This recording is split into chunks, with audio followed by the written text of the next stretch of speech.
Ayan mga paps, magluluto po tayo ng sweet and sour. Ito po ang gamit na lulutuin natin, mga sangkap po. At ang isda. Iwasan muna po natin mga paps. Okay mga paps, let's start. Medyo lalagyan natin siya ng hiwa para manuot yung mantika sa katawan niya.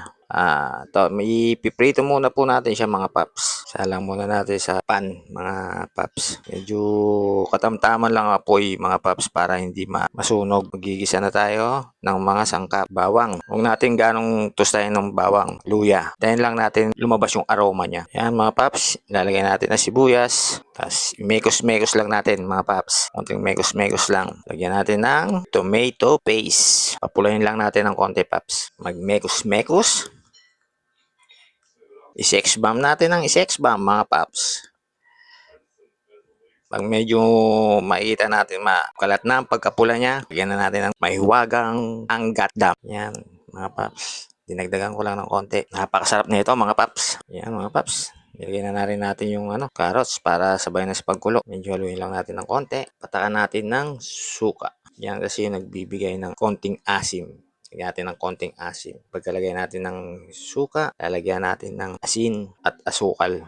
Tansyahin nyo na lang mga paps yung paglagay ng asukal. Nasa inyo yun kasi kung gusto nyo matamis o yung sakto lang ang tamis. Lagay natin yung MSG mga paps. Importanteng lagyan natin ng MSG at konting sili para may konting palo ng anghang. Pakuloyin na lang natin ang pakuloyin mga paps. Lagay natin ng siling makopa mga paps.